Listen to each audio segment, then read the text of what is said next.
നമസ്തേ, വിഷ്ണുസ് ലൈബ്രറിയിലേക്ക് എല്ലാവർക്കും സ്വാഗതം. ഇന്ന് നമ്മൾ പറയുന്നത് കേന്ദ്ര സർക്കാർ സ്ഥാപനമായ IREL വന്നിട്ടുള്ള പുതിയൊരു ജോബ് നോട്ടിഫിക്കേഷനെ കുറിച്ചിട്ടാണ്. IREL ഇന്ത്യ ലിമിറ്റഡ് എന്ന് പറഞ്ഞ കമ്പനിയിൽ ഇപ്പോൾ ട്രേഡ്സ്മാൻ ട്രെയിനി ആയിട്ട് പുതിയൊരു തസ്തികയിലേക്ക് നിയമനം നടത്തുന്നതിന് വേണ്ടിയിട്ട് യോഗ്യരായിട്ടുള്ള ഉദ്യോഗാർത്ഥികളിൽ നിന്നും അപേക്ഷ ക്ഷണിച്ചിട്ടുണ്ട്. അപ്പോൾ ഇതിലേക്ക് അപേക്ഷിക്കാനുള്ള ക്വാളിഫിക്കേഷൻ പറയുന്നത് IT ആണ്. IT അല്ലെങ്കിൽ NSC ഉള്ളവർക്കൊക്കെ ഈ ഒരു പോസ്റ്റിലേക്ക് അപേക്ഷിക്കാൻ സാധിക്കും. കേരളത്തിൽ ഉൾപ്പെടെ മൊത്തം 67 ഒഴിവുകളാണ് ഈ ഒരു കമ്പനിയിൽ കൊടുത്തിട്ടുള്ളത്. അപ്പോൾ ഇത് നമ്മൾ ഓൺലൈനായിട്ടാണ് അപേക്ഷിക്കേണ്ടത്. ഓൺലൈനായിട്ട് അപേക്ഷിക്കേണ്ട ലാസ്റ്റ് ഡേറ്റ് വരുന്നത് മാർച്ച് മാസം 15-ാം തീയതിയാണ്.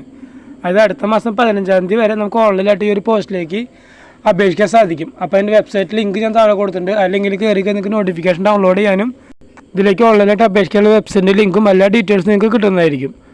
അപ്പോൾ ഒരു ലിങ്ക് വഴി ഇതിൻ്റെ മൊത്തം ഡീറ്റെയിൽസ് വായിച്ച് നോക്കിയതിന് ശേഷം ഈ ഒരു പോസ്റ്റിലേക്ക് അപേക്ഷിക്കുക. കിട്ടിക്കഴിഞ്ഞാൽ ഒരു കേന്ദ്ര സർക്കാർ തൊഴിലാണ് നമുക്ക് കിട്ടാൻ പോണത്.